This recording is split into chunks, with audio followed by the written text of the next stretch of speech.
La Sociedad Dominica de Medios de Comunicación, Sodomco, presenta A Pensar Más con Rosa María Palacios.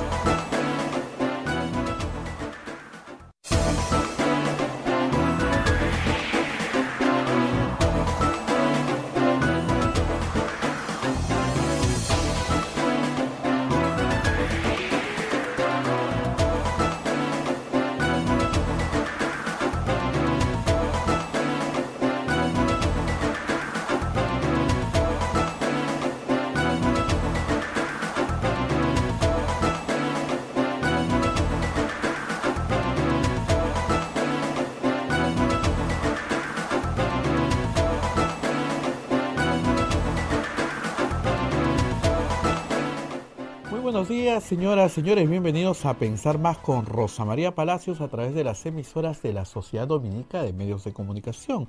La Sociedad Dominica de Medios de Comunicación, Sodomco, está integrada por Radio Santa Rosa en Lima, Radio Santo Domingo en Chimbote, Radio San Martín en Arequipa, Radio Cepagua en Ucayali, Radio Quillabamba en La Convención, Radio Madre de Dios en Puerto Maldonado. Son las emisoras dominicas del Perú. A esta red dominica, Sodomco, se une otra red de radios amigas en Huánuco, Radio Huánuco, en Ayacucho, Radio La Voz de Ayacucho, en Puno, Radio Pública, en Ancash, Radio Moro, en Huancayo, Radio Cumbre, es la radio del arzobispado de Huancayo, en Satipo, Radio Milenio, en Abancay, Radio Estación Solar, en Yurimaguas, Radio Oriente, en Cajamarca, Radio Los Ángeles, en Lampa, Radio San Valentín, en Cerro de Pasco, Radio Activa, en Huanta, Radio Continental. AM Tagua nos pone en podcast en todo el Perú y el mundo. Además, estamos en todos los aplicativos móviles, la página web de Radio Santa Rosa, y estamos también en la transmisión de Facebook, señal en vivo, y también estamos en la transmisión de Facebook de Radio Santa Rosa, Facebook de Radio Quillabamba y el canal de YouTube de Radio Santa Rosa y la cuenta de Twitter también de Radio Santa Rosa. Todo esto para servirlos a ustedes. Ayer ha sido noticia la entrevista que hizo Rosa María Palacios a la presidenta del Congreso. Mucha gente se ha quedado admirada de las declaraciones de la señora Mirta Vázquez. Obviamente en la tarde salieron al ataque los congresistas, la quisieron atacar, pero ella se ha defendido muy bien la señora Mirta Vázquez. Vamos a saludar a Rosa María Palacios, que ya está con nosotros. ¿Cómo está, Rosa María? ¿Cómo estás? Muy buenos días por aquí. Con un pequeño problema de conexión, pero ya superado completamente. Y bueno, vamos a empezar, por supuesto, comentando la entrevista de Mirta Vázquez, que nos da pie para hablar de otros temas. Pero antes de hacer todo esto, como ustedes saben, tenemos que cumplir con nuestros auspiciadores que tan generosamente nos acompañan día a día. Vamos primero con la Pontificia Universidad Católica del Perú. ¿Tu hijo o hija aún no sabe qué carrera estudiar? Podrá explorar sus opciones con el Tour Vocacional PUC en línea. Participará en talleres y charlas con expertos, clases modelo, junto con nuestros profesores y mucho más. Que explore sus opciones y decidan su carrera junto con la PUC. Conoce más en tourvocacional.pucp.edu.pe. Este ha sido un aviso de la Pontificia Universidad Católica del Perú. Y ahora vamos con las obras sociales, las religiosas dominicas que nos acompañan desde Arequipa. Hotel La Cuesta de Caima, de la Asociación Santa Catalina de Sena, de las Madres del Monasterio de Santa Catalina, es la mejor opción para tu estadía en Arequipa. Lo recaudado por el hotel sostiene las instituciones de apoyo social de las madres que benefician a niños, niñas, mujeres y adultos mayores en estado de vulnerabilidad. Informes en el Facebook e Instagram del Hotel La Cuesta de Caima, Arequipa. Policlínico Ángeles de la Salud ofrece servicios de calidad en salud a precios al alcance de todos. Servicio de rayos X, mamografía, laboratorio, análisis clínico, ecografía, endoscopía, colonoscopía, tópico, farmacia y servicios de ambulancia. Contamos con un staff de médicos de alta calidad y modernas instalaciones con todas las normas de bioseguridad. Las madres dominicas del convento de Santa Catalina de Sena contribuyen con sus oraciones por la salud física y espiritual de nuestros pacientes. Calle Antero Peralta A10, Urbanización San José, Humacoyo, frente a la Iglesia del Sagrado Corazón de Jesús en Arequipa. Y finalmente nos acompañan también, como todas las mañanas, los colegios dominicos de el Perú.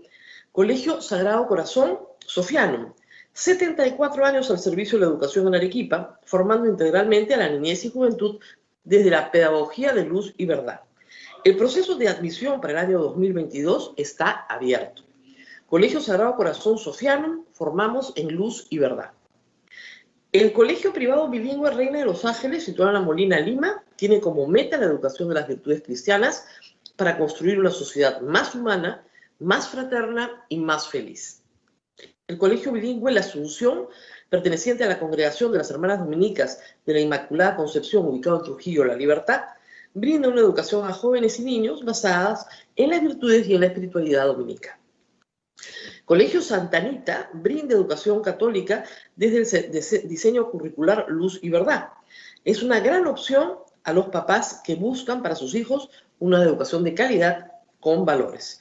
Cuenta con docentes en el manejo de los entornos virtuales de aprendizaje para el desarrollo de habilidades de los alumnos que los hagan más competitivos en la sociedad.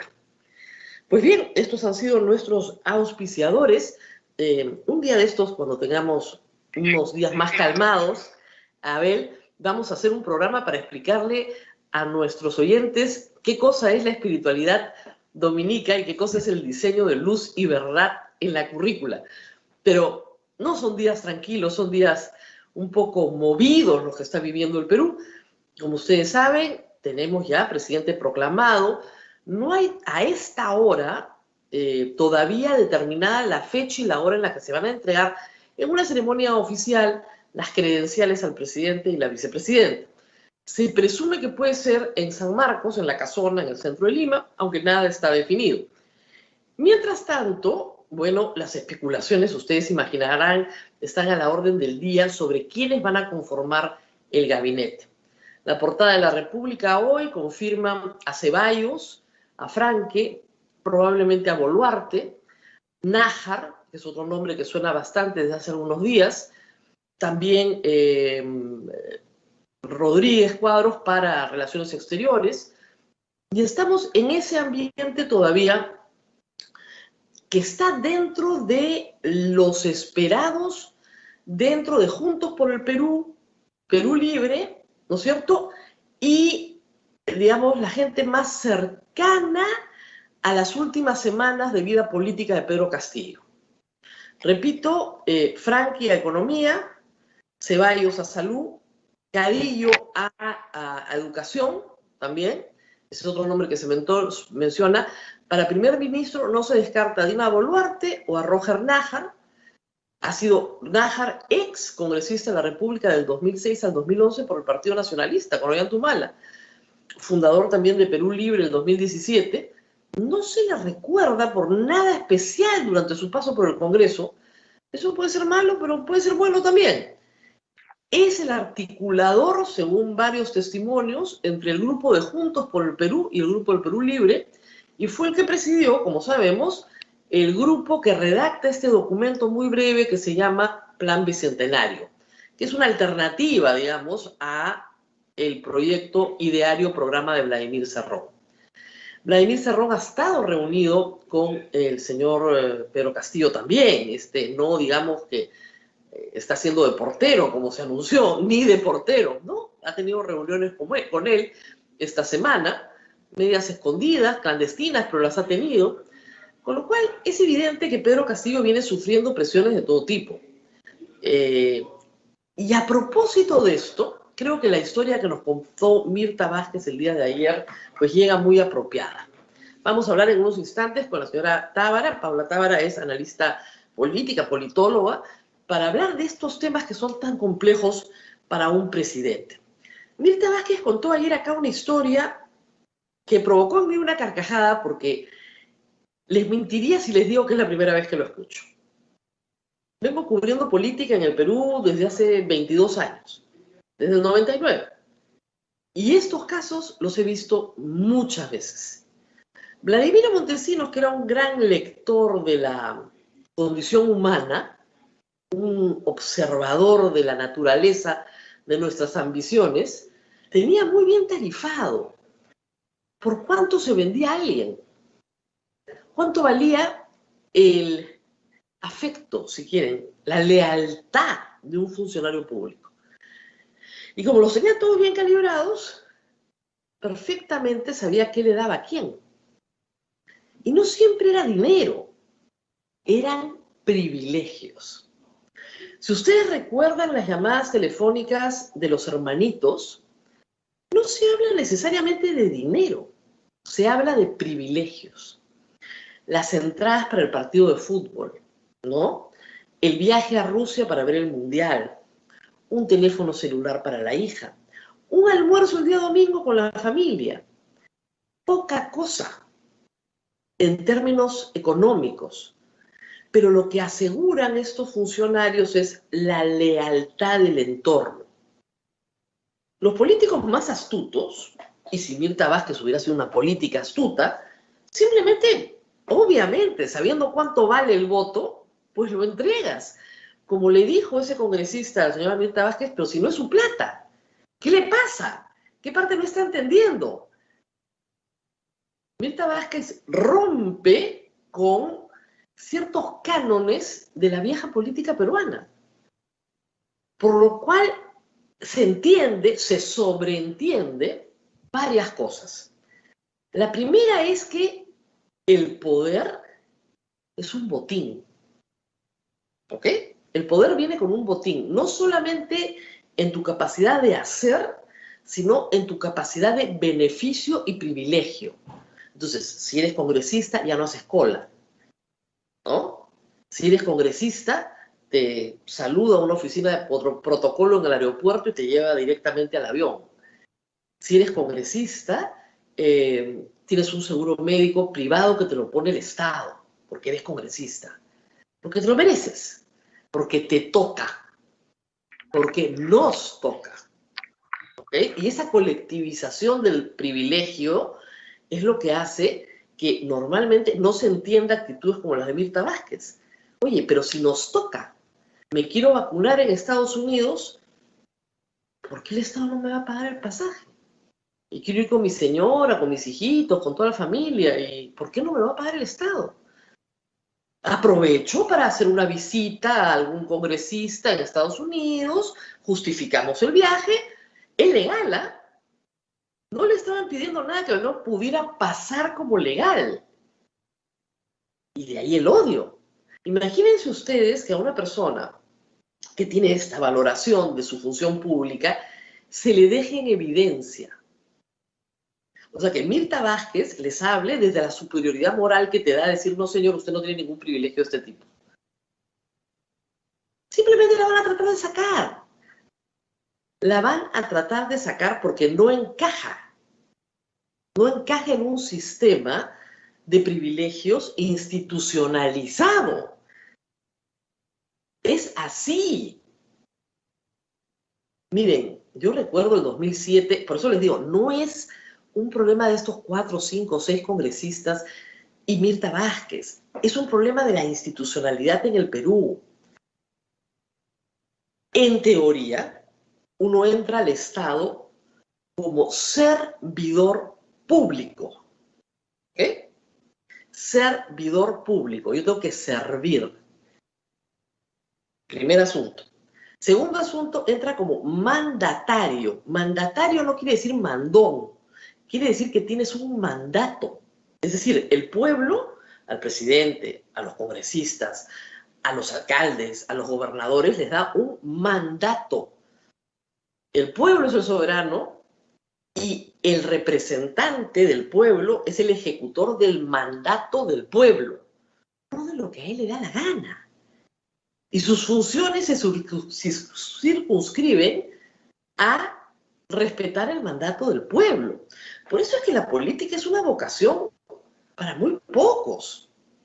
La política bien entendida es casi un sacerdocio. tienes que renunciar a muchísimas cosas y probablemente al tiempo con tu familia, a ese viaje de vacaciones, a tu descanso, a muchas cosas. Pero, como San Pablo dice, todo obrero merece su jornal. Son frases bíblicas, ¿eh? También dice el que no trabaja no come, ojo, ¿eh? Pero en fin, todo obrero merece su jornal. Entonces, toda persona, todo servidor público merece un sueldo. ¿El sueldo del congresista no le permite pagar un pasaje de avión para irse a vacunar? Por supuesto que se lo permite. No hay ningún impedimento para que el señor congresista solicite licencia sin goce de haber, reitero, porque el que no trabaja no come, eso está en la Biblia, licencia, se va una semana, hace lo que le provoca hacer, no le tiene que rendir cuentas a nadie de su vida privada, tal vez a sus electores, ¿no es cierto? Y regresa al Perú. ¿Por qué no lo hace así? Les aseguro que muchos lo han hecho así. ¿Por qué no lo hace así? Porque ahí viene este chip institucionalizado del privilegio. Nos toca. ¿Va a ser este gobierno una excepción? Miren, no lo creo. Este fin de semana circuló en redes unas imágenes, con audio, ¿no? Por supuesto, de la reunión del Partido Perú Libre. Era un griterío. ¿Y qué era lo que gritaban? Nos tienen que reconocer porque nosotros hemos trabajado, nos hemos amanecido. ¿Y qué tipo de reconocimiento es ese? ¿Es un reconocimiento simbólico? ¿Un agradecimiento del líder del partido? ¿Una carta diciéndole le agradezco mucho su trabajo, ha servido usted al país?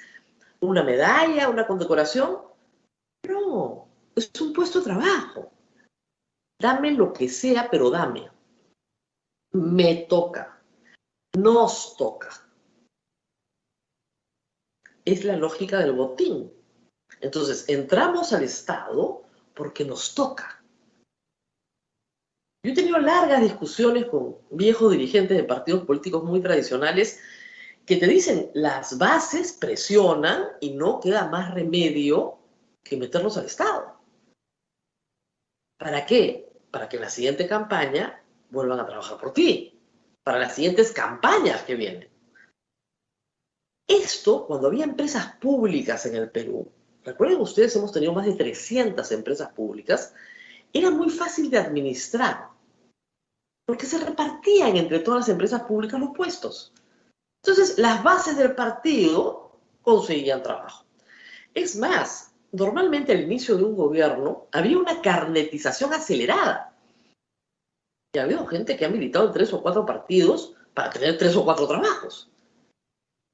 Una carnetización acelerada, ¿no es cierto? Y una pugna, una disputa, ¿no?, entre los mismos para poder colocarse donde sea.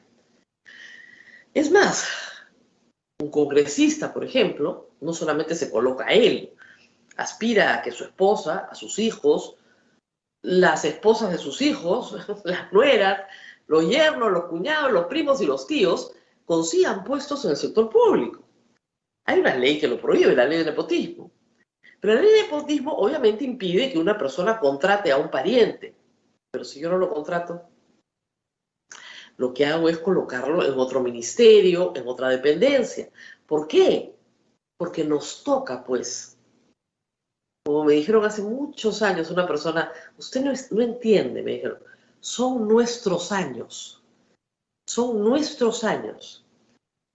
Entonces, cuando se habla de reivindicaciones simbólicas, que yo creo que el Perú las necesita, es muy importante efectivamente que un profesor rural llegue a la presidencia de la República, eso es simbólico. Cuando eso sucede, hay que tener cuidado. ¿De qué simbolismo estamos hablando?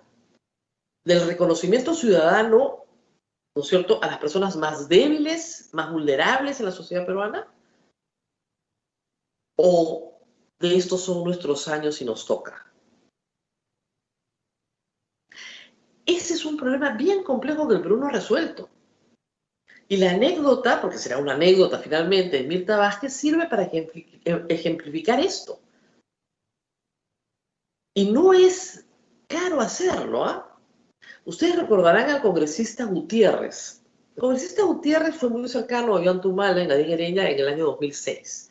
Luego rompe con ellos, luego es el gestor de todo este asunto de las agendas de Nadine, coloca a una empleada del hogar dentro de la casa de Ollanta Humala y Nadine Heredia, que se convierte en su espía, ¿no? Y que le da información, toma fotografías de la ropa de la señora, en fin, todo el desastre ya lo conocen. Pero Gutiérrez rompe con los Humala y ¿qué hace? Invita a 6 congresistas del Partido Nacionalista, gente que nunca había salido del Perú, a Milán a su casa y los lleva a Roma. Los pasea a su costo. Se llaman la famosa bancada romana.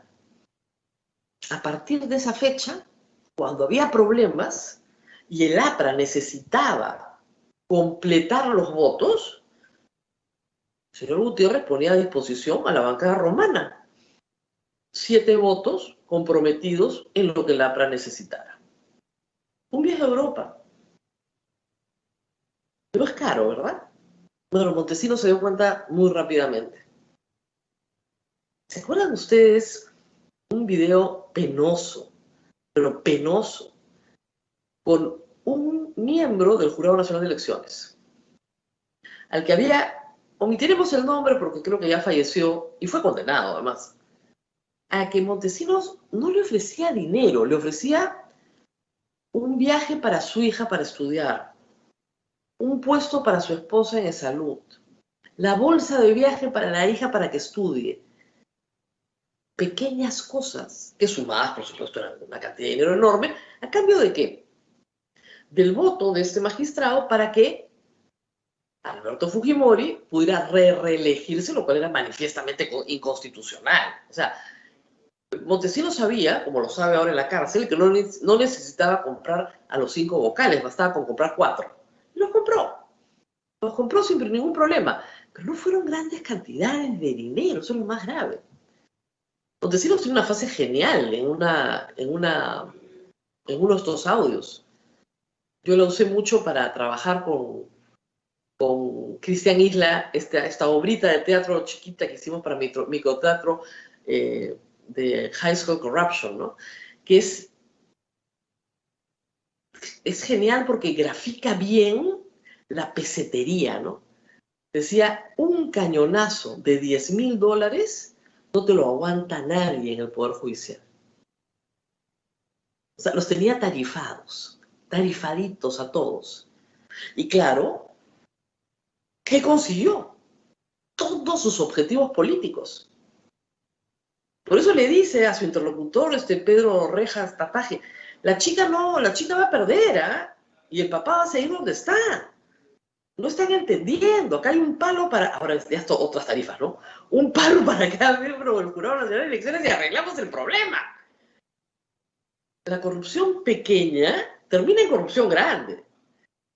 Pero en la pequeña está intrínsecamente esta sensación de a mí me toca. Yo lo vi con los gastos operativos. Recuerdan en el 2007, 2008... hubo todo este problema gigantesco, en el 2008 fue, que descubrimos que los congresistas en realidad cobraban gastos operativos, pero inventaban facturas. Inventaban facturas para justificar gastos que no existían.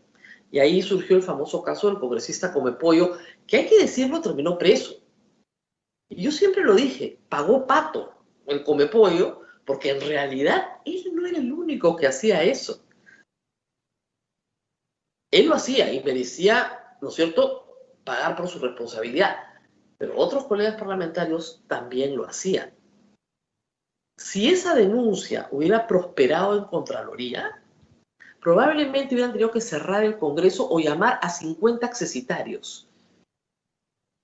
Porque todos los congresistas presentaban facturas de cosas que no habían consumido para justificar consumos y que les den el íntegro de los gastos operativos. ¿Se dan cuenta del problema?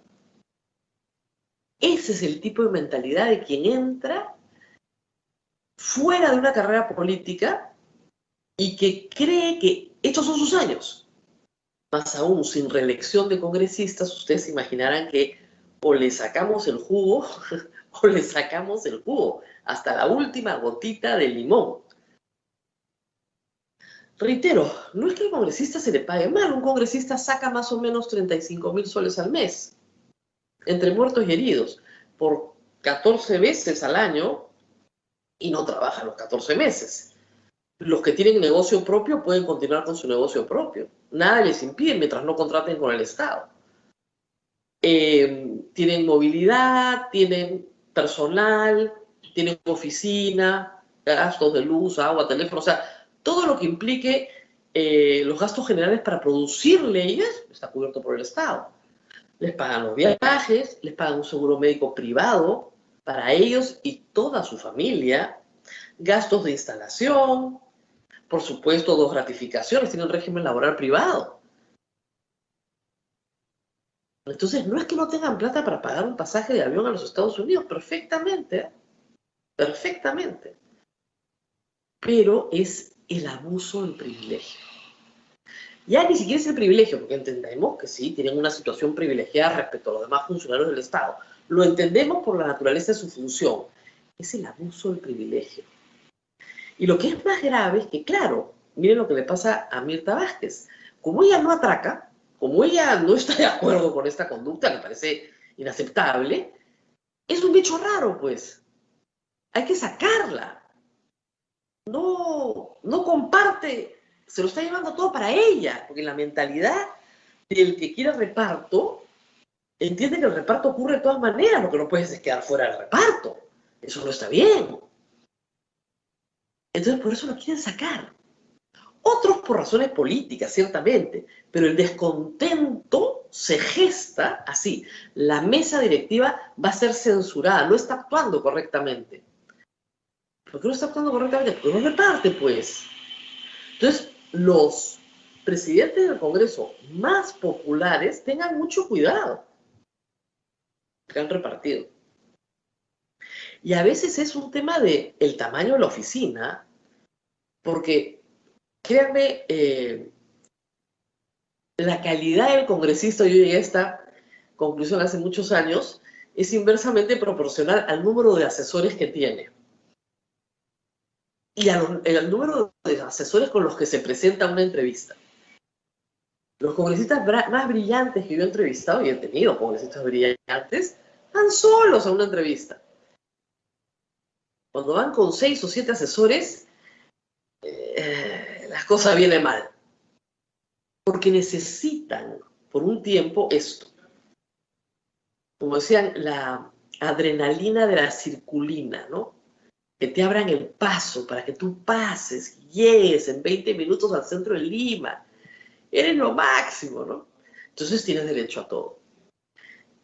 Con todos estos vicios, que no son vicios de Pedro Castillo, son vicios institucionales peruanos, imagínense ustedes, un hombre que llega de Cajamarca, nunca ha vivido en Lima, salvo una época muy corta de su juventud. No tiene contactos en Lima, tiene un partido prestado, al cual él se ha inscrito con las justas para poder postular a la presidencia. Lo jalonean como muñeco de trapo, pa' aquí, pa' allá. Entonces, un grupo de Perú Libre reclama lo que cree que le pertenece, lo que nos toca.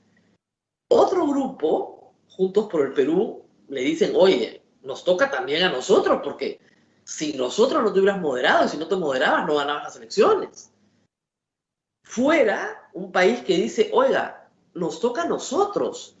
Somos sus electores los que lo pusimos ahí. Y una centro, si quieren izquierda, que le dice, oye, ¿sabes qué? Mejor córrate un poquito al centro porque con Cerrón, Bermejo, no te vamos a apoyar, ¿ah? Y como muñeco de trapo tiene que decidir quiénes conformarán el próximo gabinete del Perú. Durante muchos años en el Perú, los más jóvenes no lo saben, el partido que ganaba copaba el Estado. Acción Popular, el partido aprista, ¿no? En las épocas del gobierno militar, los militares y sus amigos y parientes.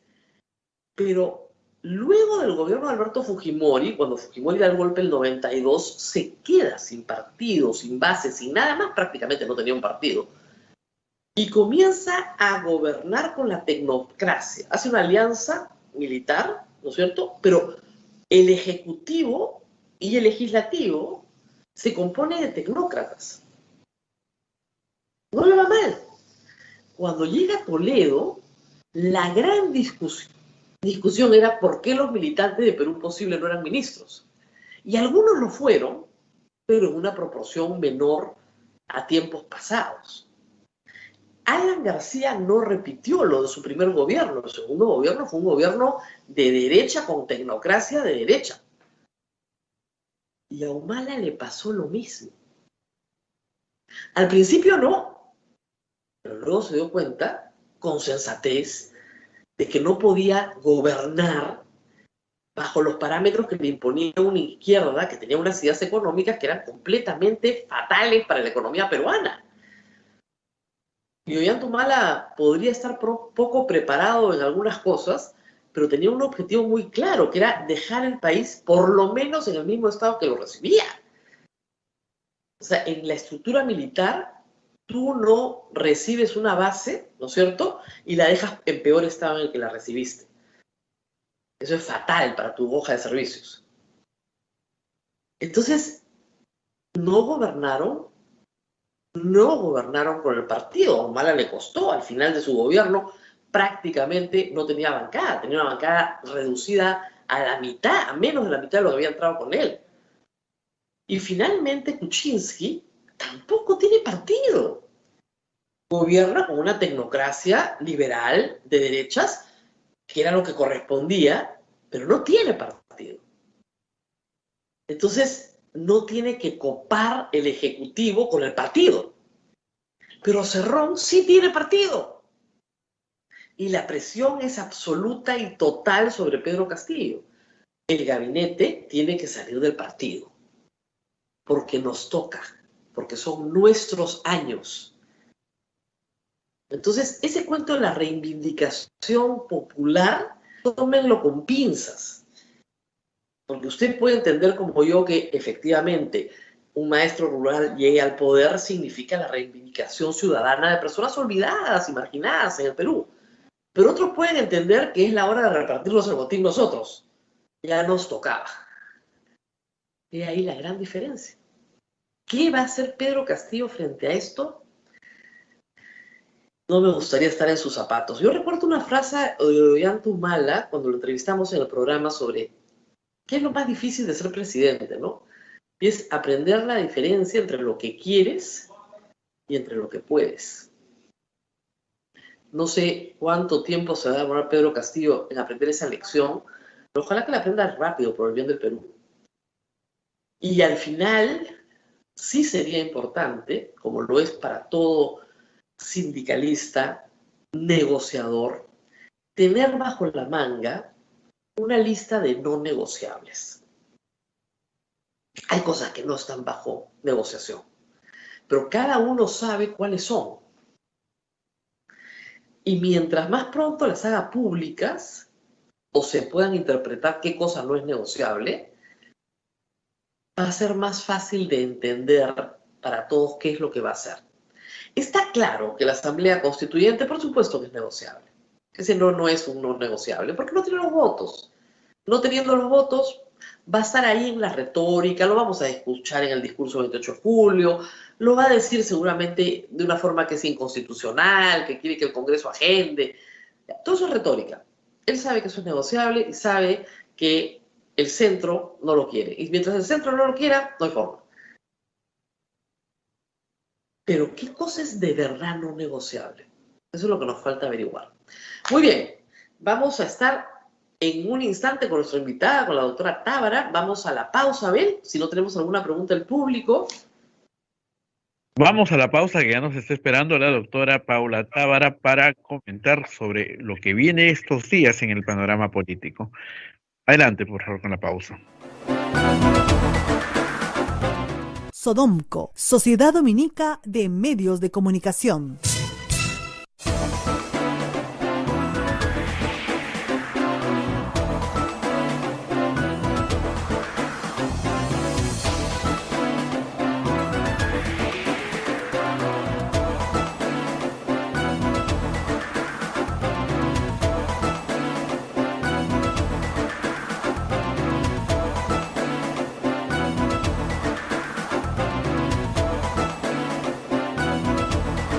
Continuamos con A Pensar Más a través de las emisoras de la Sociedad Dominica de Medios de Comunicación.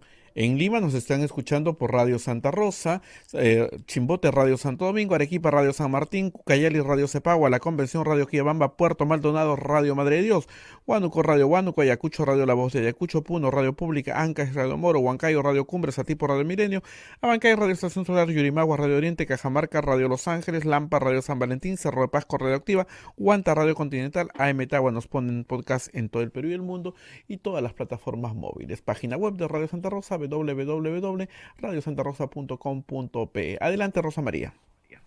Sí, antes de entrar con nuestra invitada, Abel me comentaba algo que me había olvidado, que es importante señalar. Ayer en la tarde, la doctora Mirta Vázquez, presidenta del Congreso, fue inmediatamente atacada, una venganza previsible, ¿no es cierto?, diciendo que había nombrado ilegalmente a un montón de gente. Bueno, estaba en su facultad nombrarlo, pero salió y dijo, todos los nombramientos quedan anulados. No reparto nada. Ya está, todos contentos. No hay ningún nombramiento, no hay nada de lo que se le pueda acusar. Pero lamentablemente, pues, la teoría del botín se confirma, ¿no? En fin, estamos con la doctora Paula Tábara para hablar. Ella es politóloga, magíster en políticas públicas y sociales y liderazgo político y social. Y vamos a hablar con ella. Es una de las voces nuevas, jóvenes, del mundo de la politología, que a mí me ha encantado ver en esta campaña. Debo decir, han aparecido muchos politólogos y sobre todo politólogas que salen de las carreras de ciencia política. Antes estudiábamos Derecho y Ciencia Política, ahora se estudia como carrera separada, y le agradezco mucho estar con nosotros esta mañana. Gracias por estar aquí. Gracias a ti por la invitación, Rosa María, y un saludo a todos quienes nos escuchan ahora tan tempranito. Por la información que tenemos, que no es mucha, ¿cómo podríamos colocar a Pedro Castillo dentro del espectro político? Digamos, es un hombre de izquierdas, sí, pero ¿de cuál de las tantas izquierdas que hay? ¿Cómo podríamos definirlo? Yo creo que en realidad los moldes dentro del espectro son difíciles de encajar en nuestro país. De hecho, es una de las cosas de las que los politólogos solemos, digamos, sufrir y al mismo tiempo reír, ¿no? Tú empiezas a hacer el análisis de los tipos de democracias y dictaduras y regímenes políticos, y luego tu profesor te dice, pero por si acaso Perú está por aquí, ¿no? Y entonces en medio de un mapa en el que no encajamos en ningún lado en particular, ¿no? Entonces empiezas a jugar con lo de democracia, dicta blanda, porque no te entra. Creo que lo que podemos decir de Castillo, con lo poco que sabemos, porque eso es lo otro, no conocíamos a la figura hasta hace poco tiempo, tampoco se ha dejado conocer mucho en estos meses, ¿no? Más bien ha sido característico de lo escueto que es. Creo que estamos hablando de una izquierda particular, no es la extrema izquierda. A mí me parece súper importante cuando tú planteas recordar que Pedro Castillo es casi un invitado en Perú Libre. No podríamos decir de buenas a primeras que suscribe todo lo que diga Cerrón o todas las técnicas que tenga en la cabeza Cerrón. Yo creería que es una buena forma de llamarlo quizás un pragmático, es decir, sabe que tiene un conjunto de ideales y allí creo que su vinculación y su característica de ser miembro de un sindicato lo coloca en ese pragmatismo. Sabes que tienes que negociar y sabes que tienes que aferrarte a donde puedas tener más posibilidades de alcance. Entonces, si aquí me ofrecen una inscripción para postular a las elecciones, comparto algunos de los principios básicos. Soy de izquierda, tengo seguramente reivindicaciones sociales, además este es un partido de bases regionales. Bueno, me siento cercano, postularé con ustedes. Pensando además que no pensaban que fuesen a ganar. Entonces, se trataba de postular y de quizás colocar a algunas personas del magisterio en el Congreso que defendiesen los intereses magisteriales y las posiciones sindicales que él tiene. Y con ello también su propio botín, que puede estar vinculado a conseguir apoyo parlamentario para determinadas propuestas de su sindicato. Claro. Recordemos que en algún momento él manifiesta en una entrevista que su intención original era crear un partido de los maestros. Eso lo dice en un documental que se ha propalado, que se llama El Profesor, es muy interesante, porque tiene bastante participación de la familia de Pedro Castillo, pero yo diría que, digamos, si vamos a ver algunas notas, es un personaje político que cae dentro del espectro conservador, ¿verdad? Efectivamente. Creo que eso quizás sí lo distingue de esta otra izquierda que hemos visto más activamente en nuestra política nacional en el último tiempo, esa izquierda más libertaria, más de apertura social, la izquierda que representa a Verónica Mendoza, ¿no? Este progresismo que es lo primero que determinados actores políticos han querido pues llamar caviar, digamos, ¿no? Que ahora es una expresión que atañe a todos, pero a todos los que no piensen como ellos. Pero digamos, esta izquierda más limeña o más urbana, con reivindicaciones más liberales, que no a la que tampoco corresponde Castillo. Por eso digo, no está ni en este extremo en el que vinculamos a Cerrón, ni tampoco en esta izquierda más libertaria, más liberal, más hacia el centro, también muchas veces más tecnocrática, ¿no? Formada por aquellos que se han profesionalizado, pero que tienen vinculaciones con el progresismo o con determinadas posiciones más sociales. Claro, él, digamos, no son temas fáciles en campaña, pero ha quedado claro que es un católico practicante, pero su familia es cristiana, su esposa es cristiana, sus hijos también, y que es una persona conservadora respecto al rol de la mujer y respecto de temas sensibles como la comunidad LGTB, el aborto, etc. Yo creo que esto sí puede resultar en una división como dices, con cierta izquierda libertaria, que esas banderas no las va a negociar, son banderas no negociables, y con un centro, por ejemplo, estoy pensando en Susel Paredes, por ejemplo, dentro del Congreso, que esos temas son justamente sus temas de agenda y no son negociables, pueden negociar otras cosas, pero eso no. Entonces, ahí tal vez no encuentre todos los apoyos que necesita. O sea, por ese camino, tal vez encuentre apoyo en Renovación Popular, pero Renovación Popular no le va a dar apoyo para nada. Entonces, va a ser difícil que pueda imponerse una agenda conservadora, digamos. También sí. Difícil que se pueda imponer una agenda libertaria, o sea, eso está claro. Sí, va a ser esto, creo que una cosa que va a marcar probablemente el gobierno de Castillo, dure lo que dure, porque hay que reconocer que tiene todas estas fragilidades, va a ser como este difícil equilibrio constante. Entonces tienes un difícil equilibrio entre lograr gobernar y cumplir con las promesas que has hecho a tu electorado y que no siempre se pueden hacer, aunque quieras, ¿no? Y luego va a tener que lograr este equilibrio entre su apoyo máximo, su apoyo más cercano, que es Juntos por el Perú, que es esta izquierda más libertaria, y sus propias voluntades también más conservadoras y que además necesitará seguramente en algunos momentos negociar. Yo pienso a menudo, Rafael López Aliaga ha dicho claramente que uno de sus primeros proyectos de ley va a ser la eliminación del enfoque de género en la educación. Y probablemente Perú Libre se sienta cercano a esa posición. El propio Pedro Castillo lo ha manifestado. Y puede ser, por tanto, entonces, una bala de cambio para el voto de confianza. Pero si consigues ese apoyo, ¿qué va a pasar con Juntos por el Perú? O hasta dónde también Juntos por el Perú va a estar dispuesto a ceder en ello para conseguir entrar en un primer momento de gobierno. Por eso digo, va a ser como un equilibrio constante, ¿no? Ahora, en el tema ya de la permanencia de Pedro Castillo, yo sé que es bastante desagradable decir que una persona va a durar poco en el cargo, pero tenemos la historia del Perú, y la historia lamentablemente nos deja lecciones. Yo lo explicaba ayer.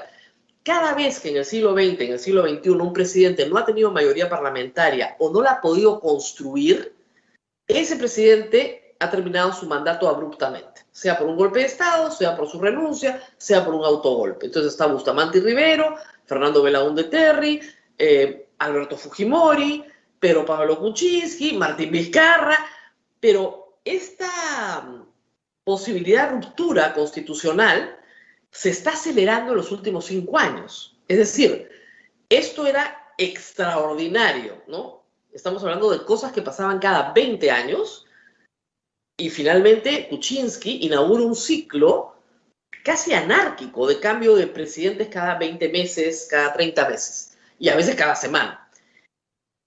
En esa perspectiva, un presidente que entra al Congreso con 42 congresistas, si no puede construir, aunque sea una alianza de facto hacia el centro, En esa perspectiva, ¿cuál será su duración?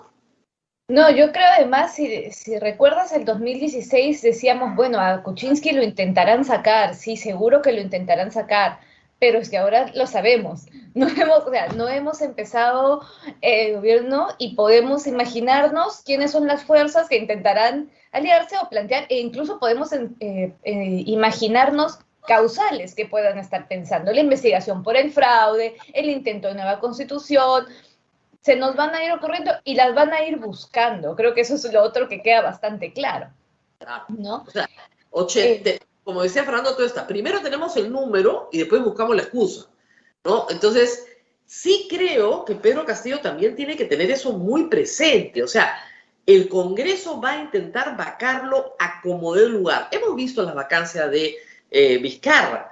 La vacancia de Vizcarra no tenía causal. Primero trataron con Richard Swing, que era un mamarracho. Yo lo explicaba a amigos en el exterior, a periodistas de fuera. Yo decía, 1000 disculpas, no me vas a entender, pero están vacando al presidente porque contrataron un cantante que canta mal, y bueno, esa es causal de vacancia de un presidente de la República, ¿no? Y dos, el tema de Moquegua. Y el tema de Moquegua, de las contrataciones con coimas recibidas supuestamente por el entonces gobernador, hasta el día de hoy no hay acusación fiscal. Y nos dijeron que era urgente, que ya tenía que hacerse. Hasta el día de hoy, en el Congreso lo han solucionado todo lo que han querido, pero hasta el día de hoy, el fiscal Juárez Atoche no ha acusado a Martín Vizcarra. Entonces la pregunta es, ¿cuál era el apuro el año pasado? El apuro era político. En ese mismo contexto, cualquier cosa, ¿no es cierto?, puede ocasionar, y si, mientras el TC no se pronuncie, cualquier cosa puede ocasionar la vacancia de Pedro Castillo. Cualquier cosa. Cualquier cosa puede causar la vacancia de Pedro Castillo y en realidad deberíamos pensar que si bien digamos una alianza de facto con el centro es necesario, hay algunos actores en nuestro centro que no podemos garantizar que sean un centro democrático. Yo de hecho diría que podemos categorizar, si queremos, volviendo a esto de crear categorías para explicar nuestro país, categorizar aquello que podría ser el centro democrático, más pequeño, pero donde seguramente ubicamos pues al Partido Morado y a sus parlamentarios. Ahora son 3, antes fueron más, pero digamos que tienen más disposición a defender siempre determinadas salidas democráticas, y otra cosa que podríamos llamar también pues el centro precario, una acción popular partido por la mitad, donde hay gente mucho más cercana al bloque de Merino o al bloque de aquellos que ya vienen hablando de un golpe de Estado, ¿no?, de una alianza cívico-militar, y otros congresistas que se pueden sentir, pues sí, más llamados por un legado democrático, de Paniagua, etcétera, pero que no necesariamente es completo. Lo mismo nos puede pasar si pensamos en Alianza por el Progreso, ¿no? Claro, vamos al centro en un instante, pero quería detenerme en este tema de la negociación precaria, ¿no? Un ejemplo de lo pésimamente negociado es, por ejemplo, pero Pablo Kuczynski y el indulto de Fujimori. Él sinceramente creía que con eso iba a tener una mayoría precaria, pero una mayoría al fin y al cabo, que un grupo muy grande de Fuerza Popular se iba con él. Y obtuvo exactamente lo contrario, pero con un agravante. Perdió a la izquierda, perdió a toda la izquierda.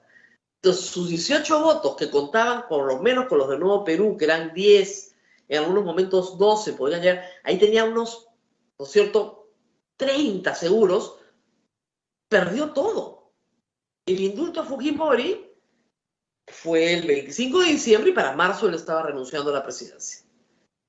Negocia el indulto para salvar su presidencia y cree que eso es lo que Keiko Fujimori quiere. Y es exactamente lo que ella no quiere. Sus días estaban contados. Duró 20 meses. Puede ser que Pedro Castillo lea mal a los actores y les dé exactamente lo que no quieren. ¿Cómo manejar eso? No, eso requiere, digamos, de un hilado político. Probablemente uno lo que diría es, bueno, tienes que poner desde términos de negociación de confianza, ¿no? Tienes que poner sobre la mesa lo que realmente quieres para poder negociar, pero entre políticos y más entre nuestros políticos, en realidad lo que se suele poner sobre la mesa no es lo que realmente quieres. Entonces, ese hilado político va a requerir, yo creo allí sí, creo que hay que ser claros, de un equipo de asesores, de gente que sí sepa leer esa contienda. Porque Castillo no viene tampoco de estas filas más políticas cercanas a las élites, cercanas al conocer pues estas historias de las que estamos hablando que te permitan hilar. Creo que allí, por ejemplo, la cercanía de Verónica Mendoza puede permitirle una cosa, esto de con el fujimorismo ni a la esquina, que es una cosa que en el tiempo de Kuczynski, al contrario, ¿no? Él se sentía muy cercano al fujimorismo, entonces no entendía que no pudieran acordar, que no pudieran llevarse bien, si pensaban lo mismo, si querían lo mismo, pues entonces estuvo dispuesto a ser más crédulo. Han hecho bien, se le ha planteado en algún momento, oiga, señor Castillo, reúnase con la señora Fujimori, ya como para qué. Porque además lo otro que hay que entender, no solamente que ella ya no tiene legitimidad, porque hemos visto la actuación de su bancada en el Congreso anterior, a pesar de haber prometido democracia, sino que creo que los liderazgos de este sector político ya no van a estar necesariamente en la señora Fujimori, ¿no? Rosa María.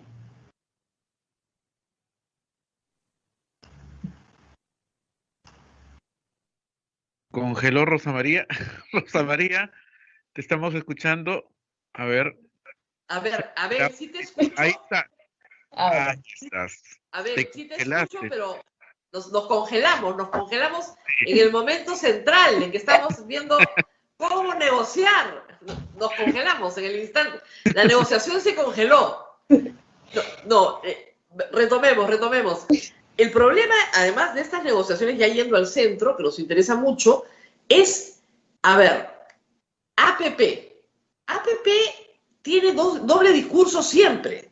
Su líder Acuña dice, nosotros vamos a colaborar, celebramos la presencia, no sé, del señor Castillo. Pero APP tiene una conducta completamente distinta en su bancada. Lo hemos visto este año que ha pasado. El señor Luis Valdés actúa de una manera completamente distinta a lo que señala el señor Acuña.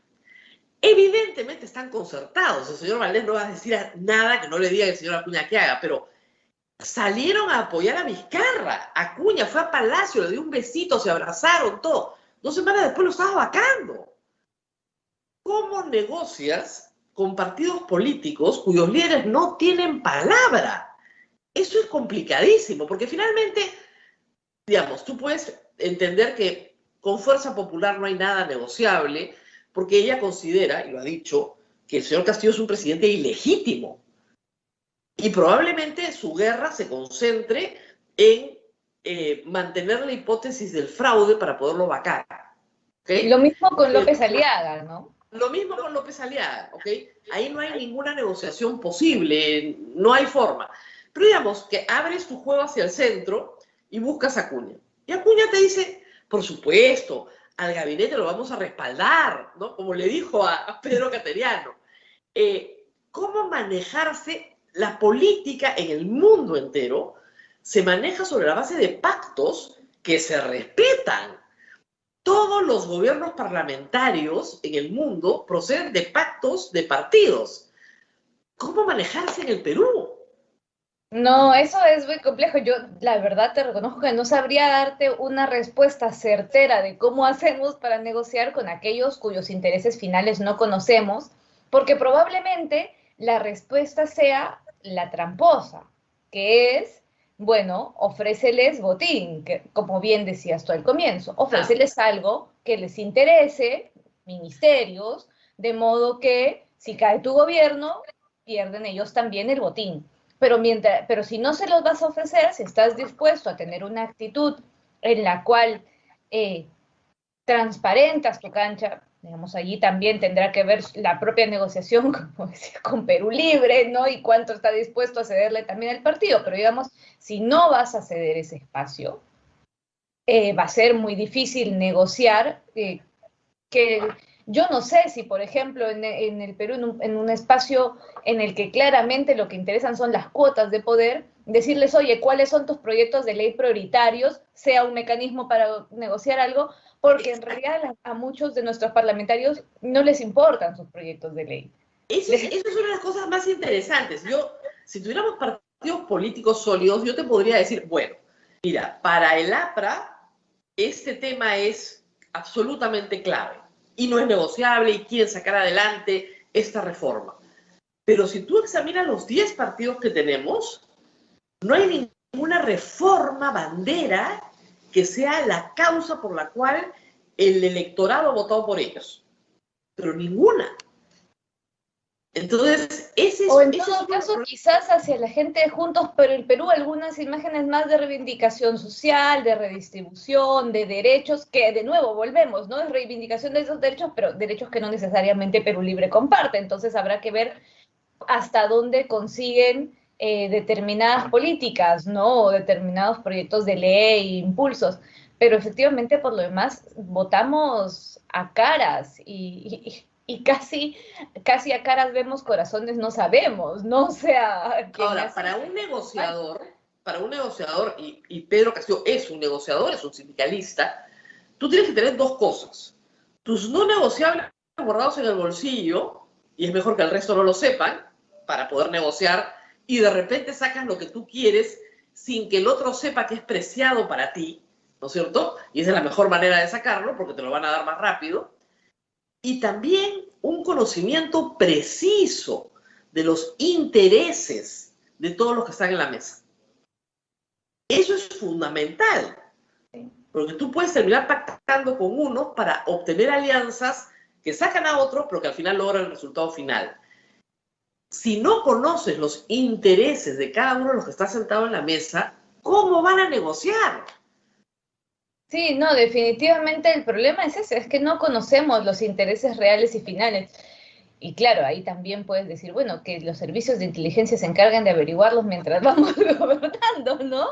Pero eso, digamos, todo esto se usa, ¿no? O sea, no pretenderemos que los gobiernos más grandes no tienen información sobre sus aliados y sobre los partidos políticos y sobre los intereses, los tienen, y son mecanismos, pero claro, mientras vas averiguando ello, pues ya te pueden haber vacado.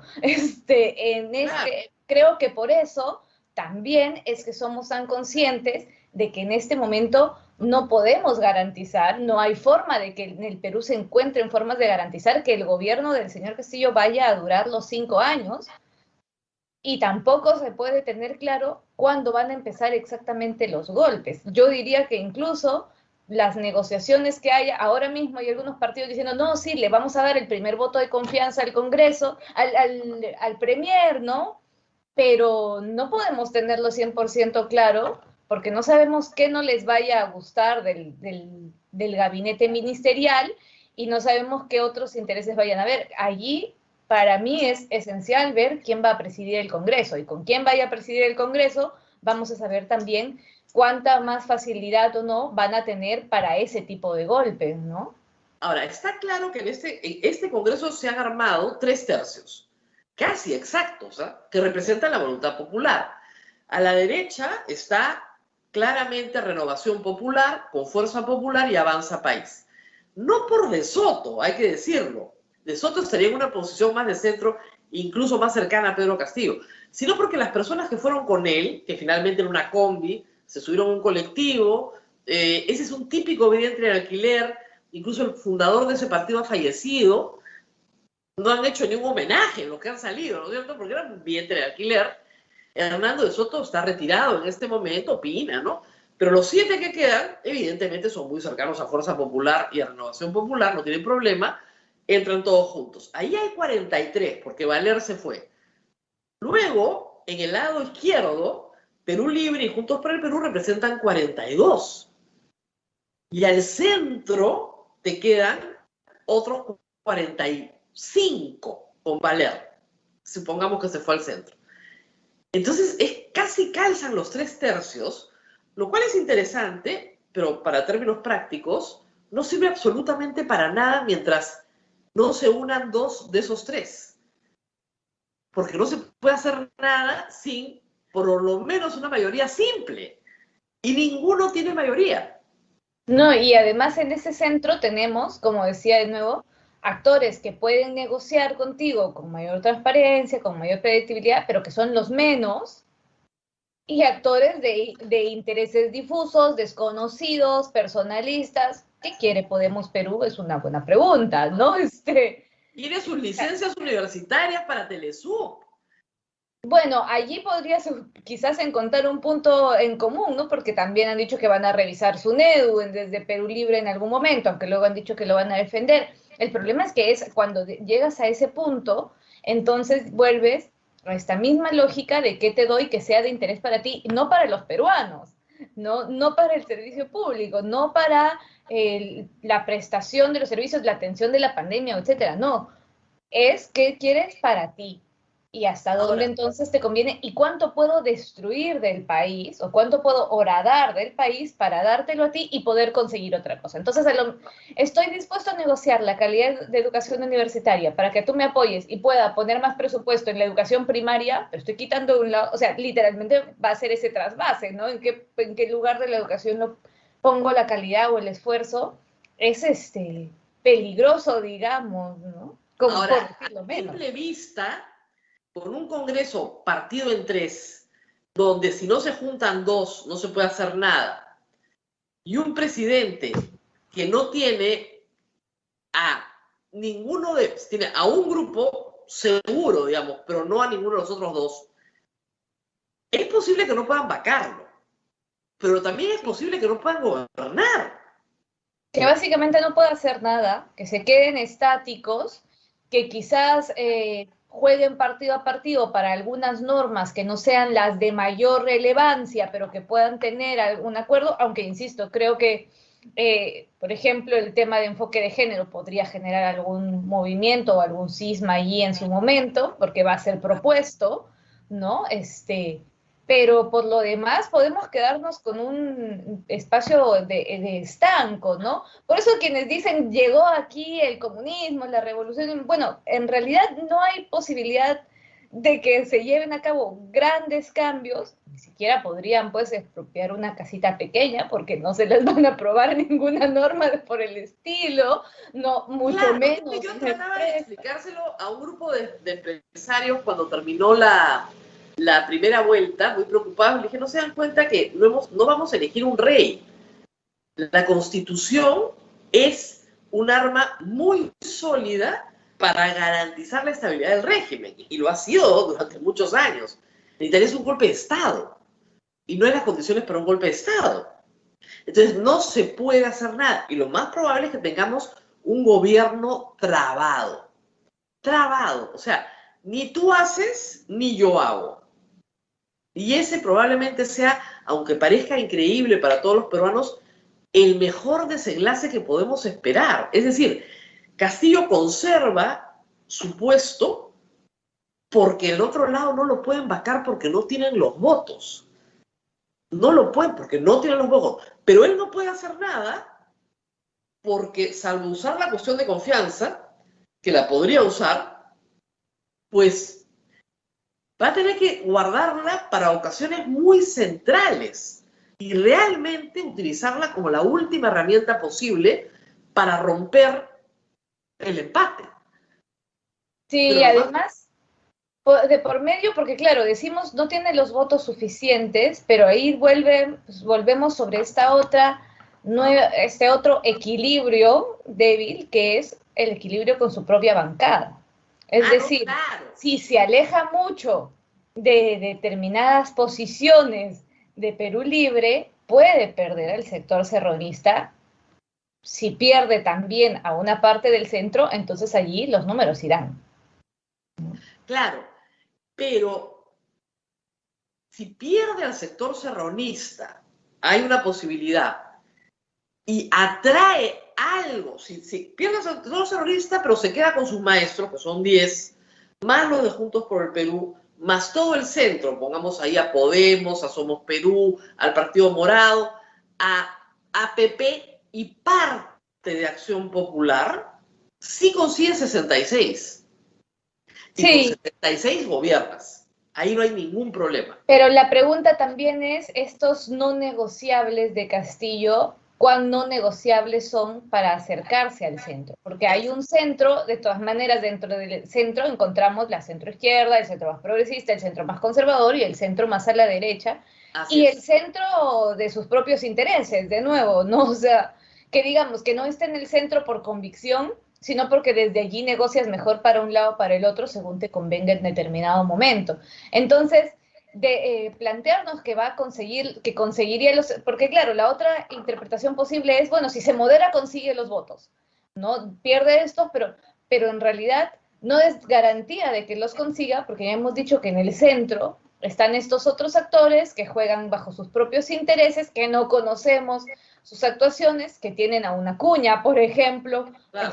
Como decías, que Y son un día capaces dice algo de y otro día saludarte dice por otra un cosa. lado y al día siguiente Ahora, buscarte. el discurso de Castillo durante la primera y la segunda vuelta, si bien varía notablemente en la segunda vuelta, da para cualquiera. O sea, tenemos un hombre que quiere destruir instituciones y luego tenemos un hombre que quiere defender instituciones. Tenemos un hombre que quiere hacer una asamblea constituyente y tenemos un hombre que quiere respetar la Constitución del 93. Entonces, tenemos el ideario programa de Cerrón y tenemos a Pedro Franqui hablándole a la banca internacional y diciendo no hay ningún problema, acá no se propia nada. Entonces, como hay voceros y mensaje para todos, lo que genera esto es una gran incertidumbre. Ese es un problema que yo creo que en la mesa de negociación va a ser muy difícil de despejar al principio. Nadie va a negociar con tanta incertidumbre, ¿no es cierto? Vas a negociar en la idea, no estoy pensando en Castillo, sino en los demás interlocutores, en la idea de conseguir cosas muy concretas, como tú dices, un ministerio, un puesto en la mesa directiva, pero en uno u otro caso tenemos que estar hablando de, finalmente, cosas muy concretas, cosas que se estén negociando. Imaginemos, qué podría pedir un partido, no sé, como Acción Popular? Entiendo que han pedido la presidencia de la mesa directiva, por ejemplo. Sí, podría pedir la presidencia de la mesa directiva, podrían pedir, yo creo, ministerios quizás, ¿no? Digamos, o espacios, aunque no sea en la cabeza de un ministerio, pues espacios técnicos. Ellos tienen técnicos que han estado formando parte del gobierno en distintos momentos, tienen gente que, digamos, porque además tienen una característica, sobre todo en el militante antiguo, vinculada pues al servicio público, ¿no? Al funcionariado. Entonces podrían pedir allí cuotas, pero claro, de nuevo vuelves a qué parte de Acción Popular. Mesías Guevara parece haber pedido la presidencia del Congreso. ¿Qué pasa con la otra mitad de esa bancada? ¿No? ¿Qué van a pedir Ahora, ellos? Es una el buena puesto pregunta. de presidente del Congreso no solamente es importante porque es el que fija la agenda, etcétera, sino porque si vacan a Dina Boluarte y a Pedro Castillo es el próximo presidente del Perú. Por eso lo quería también el almirante Montoya, ¿no? Yo creo que está claro que esa es la jugada de la derecha. La han transparentado muy pronto, que es nosotros queremos la presidencia del Congreso, cosa que los vacamos y ya está, ya ganamos el gobierno, redimimos el fraude. Pero ahora mismo creo que estamos viendo allí el primer entrampamiento de tercios, ¿no? O sea, el Cherguería no ha conseguido los apoyos del centro para poder pelear una presidencia del Congreso y por eso estamos hablando de actores en ese centro político. Ahora, Acción Popular, claro, en este punto entiendo que lo pidan, pero también entiendo que para por ejemplo, para apoyos a Perú Libre, como puede ser Juntos por el Perú, Acción Popular no deja de ser el partido del golpe de noviembre, un partido en el que no se puede confiar, por tanto, yo imagino que le estarán diciendo, pero, o sea, de las canteras de Merino vamos a sacar al próximo presidente del Congreso. O sea, estos son golpistas ya probados, o sea, estamos organizando nuestro golpe de Estado, ¿no? Claro, yo creo que ahí hay probablemente, es una situación complicada porque ¿cuánto le estás dispuesto a darle precisamente a un partido en el que desconfías? Allí de nuevo la influencia de Juntos por el Perú, que tiene pues más cancha, tiene gente que ha estado en este parlamento, tiene gente que ha estado en el anterior parlamento, lo que tiene la izquierda se fracciona, entonces va pasando por muchos partidos, ¿no? Ha logrado tener más experiencia y conoce un poco más a los actores. Y seguramente habrá otros actores alrededor de la órbita de Castillo. Yo creo que ahí, por ejemplo, una de las cosas más importantes de los grandes aportes seguramente para la gobernabilidad de Daniel Salaverry, es poder advertirle las actuaciones de determinados actores que él conoce de cerca, ¿no? Que él sí ha visto probablemente en sus momentos de transparencia. Entonces puede plantearlo. Creo que ese círculo alrededor va a ayudar a limitar hasta dónde das y hasta dónde no. El asunto es que estos no negociables de los que hablabas, digamos, en el caso de Castillo, yo creo que no son ni siquiera los de Perú Libre, ni los de la coalición, son los de Castillo, que volvemos a esta mirada de que es un pragmático. Entonces, quizás puede escuchar, oye, no confíes en esto, no confíes en esto otro, no necesariamente, no crees, y él aún así, en términos prácticos, intentar este tipo de alianzas, ceder más de lo que pensamos, porque él tiene sus propios no negociables, ¿no? Claro. Entonces, ese creo que va a ser, digamos, en estos días, lo que sea crítico para la definición del gabinete. Se le está pidiendo alguna ya urgencia a Castillo. Bueno, en una semana está juramentando como presidente del Perú y no hay ningún nombramiento de nada. Lo cual también creo que tiene que ver con su naturaleza sindical, que es aguantar la negociación hasta el último minuto para ver qué más puede sacar. Eso sí, me parece que tiene que ver con su naturaleza sindical. yo creo que, no sé si es una de las, comparto esa razón. Creo que otra razón está también en el caos, en el conjunto de voces que hay alrededor y la negociación que hay allí, como bien dices, y creo que debería haber, o que hay, yo soy de los que ha dicho, oye, necesitamos ciertas tranquilidades, dinos al menos quién va a ser el ministro de Salud para saber que el fin de semana que viene todavía nos vamos a vacunar, ¿no? Pero también creo, cada vez con más insistencia, que si hoy día nos dice quién es su ministro, pasado mañana lo habrán destruido. Eso sí. Y no tendrá carta que poner el 28. Entonces también esperar es aguantar lo más posible la negociación y cuidar lo más posible las piezas que has conseguido. Probablemente eso también sea un factor del silencio, pero igual juramentado o no juramentado, el escrutinio que va a hacer la prensa va a ser un escrutinio frontal y total, y que no le quepa duda, porque justamente venimos muy escaldados de todo este proceso. Entonces el escrutinio va a ser fuerte, ¿no? Eso lo tiene que tener claro. La palabra vigilancia no me gusta mucho porque suena policial, ¿no? Pero ese escrutinio, el escrutinio al que el público además tiene derecho, el que vamos a hacer con mucho más insistencia y sentido, porque como hemos dicho al principio de esta conversación, no es un hombre orgánicamente de izquierda, Pedro Castillo, ni pertenece orgánicamente a Perú Libre. Se ha inscrito para poder postular, pero no es fundador ni creador de ninguna línea de pensamiento, ni acompaña el pensamiento de Cerrón, que además, para una buena parte de los peruanos, es un pensamiento en materia económica muy peligroso. Y para buena parte de la izquierda libertaria es un pensamiento en materia de derechos sociales rechazado. Se le acusa de misógino, de xenofóbico. Entonces, entre ese problema, el escrutinio yo creo que va a ser obligatorio. No todos vamos a estar dedicados a mirar con lupa los antecedentes de cada una de las personas que se manejen, ¿no es cierto?, en estos entornos.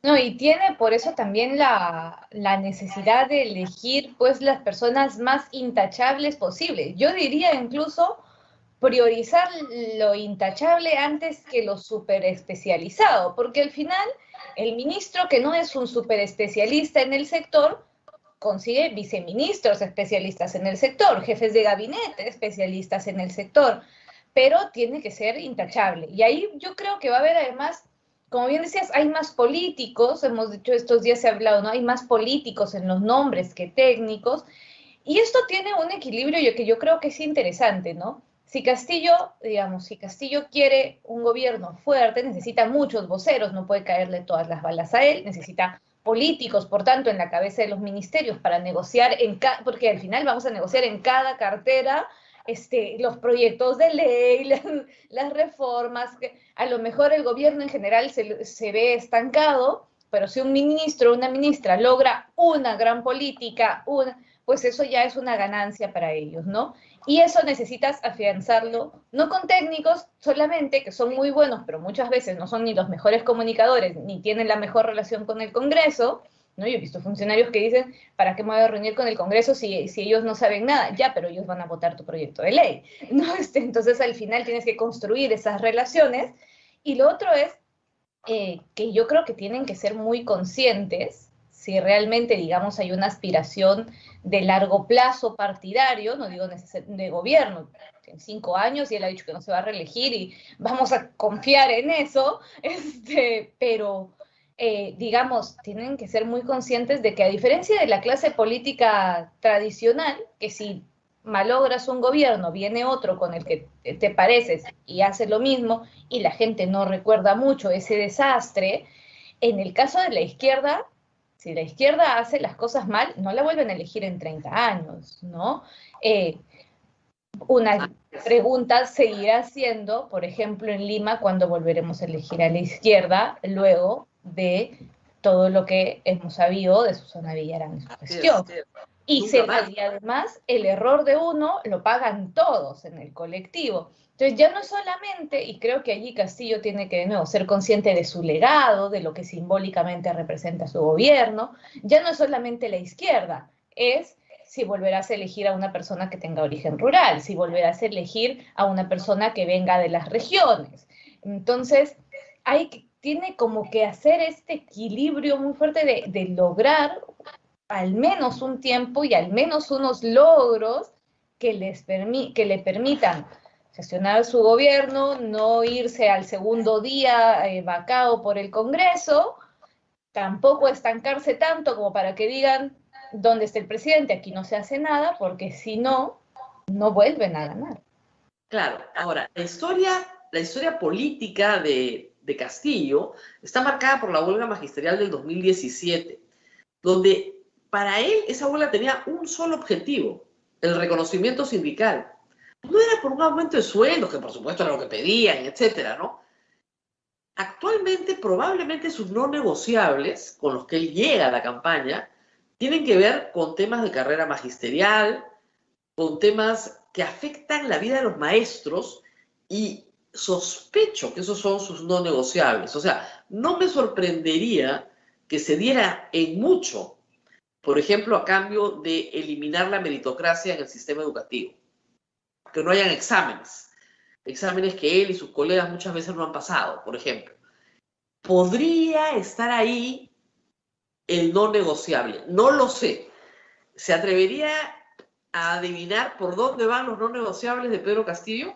No, yo coincido contigo. Yo lo que creo es que hay que agrandar ese panorama, porque al final, digamos, con esa mirada del partido del magisterio, tú puedes decir, necesita o está dispuesto quizás a hacer más con tal de mejorar las condiciones de los docentes, pero al mismo tiempo no hay que olvidar que esa base magisterial ha sido buena fuente de su campaña, y entonces en su mirada a largo plazo, y por tanto también buena fuente de sus electores más cercanos o más afianzados.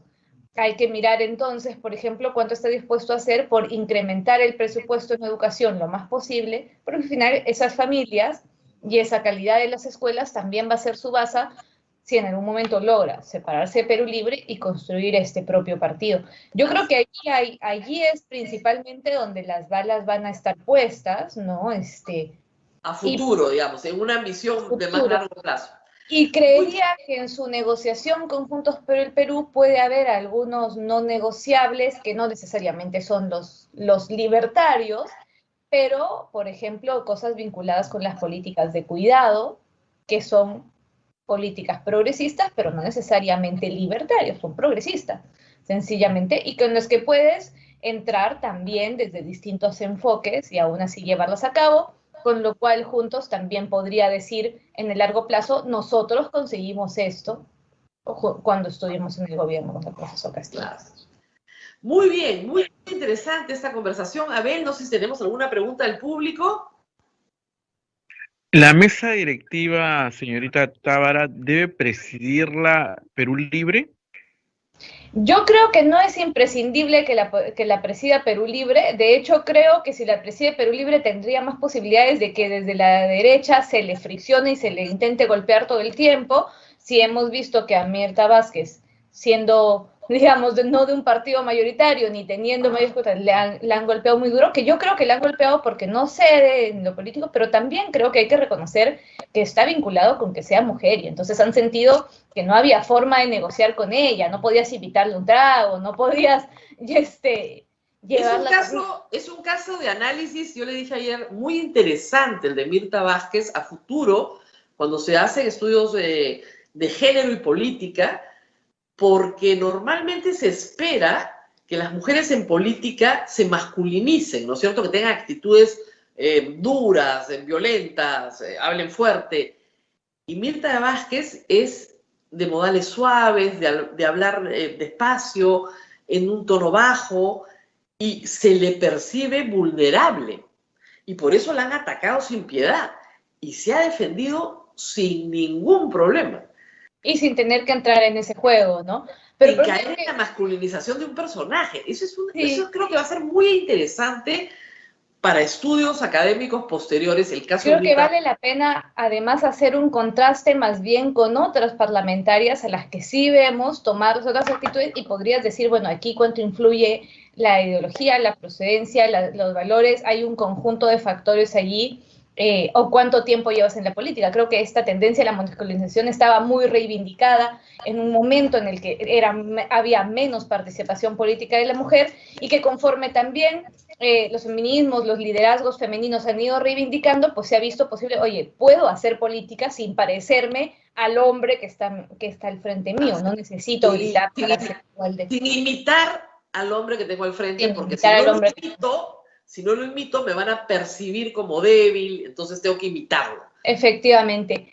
Pero lo que quería decir es que creo que, un poco por terminar de responder la pregunta sobre la mesa directiva, yo creo que no debería dirigirla ni la derecha ni la izquierda, creo que hay que buscar un personaje en el centro. No sé si Acción Popular es el mejor espacio, lo decía, porque al final no deja de ser la cuna de Merino. Es lamentable tener que decir esto del partido de Valentín Paniagua, pero es cierto, ¿no?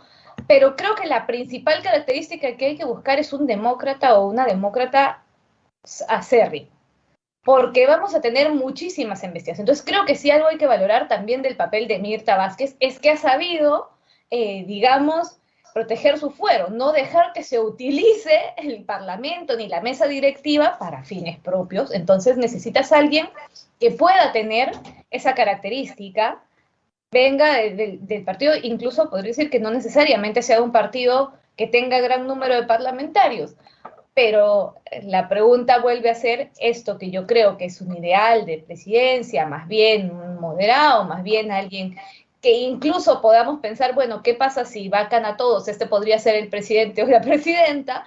Es que ese ideal mío no alcanzaría seguramente los votos suficientes para la mesa. Probablemente. No sabemos nada, pero lo sabremos todo. O sea que ustedes con paciencia y buen humor vamos a salir adelante hasta el 28 de julio. Muchísimas gracias a la doctora Tábara por haber estado con nosotros. Politóloga, como digo, me agrada mucho ver muchas voces nuevas en esta campaña que emergen de las facultades de ciencia política de todo el Perú y que están dando, creo que, puntos de vista que orientan muy bien al ciudadano para que entienda el juego político que a veces para el ciudadano común y corriente no se entiende. Pero aquí hay un juego político grande, se está jugando en este momento. Digamos que el partido está trabado, que nadie ha metido gol y que estamos en esa situación. Muy bien, muchas gracias a Paola Tábara.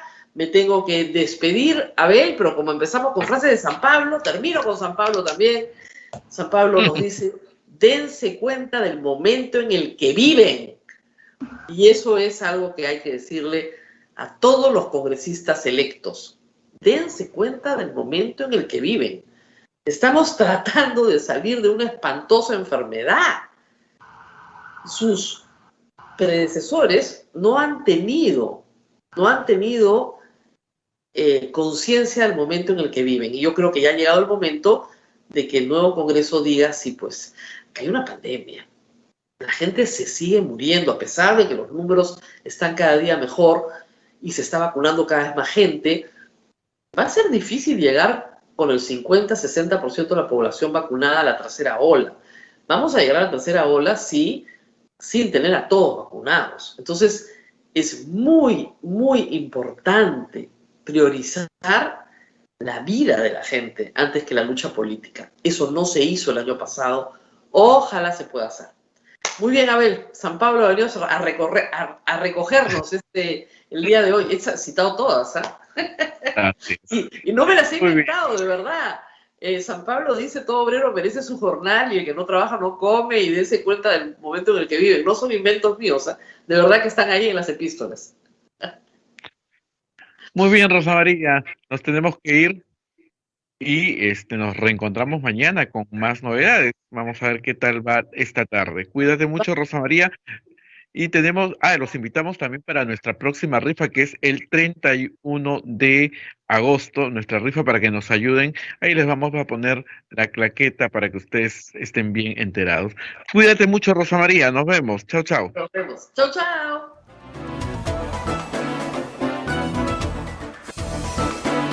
Hasta aquí, A Pensar Más con Rosa María Palacios. Este programa fue producido por la Sociedad Dominica de Medios de Comunicación, Sodomco.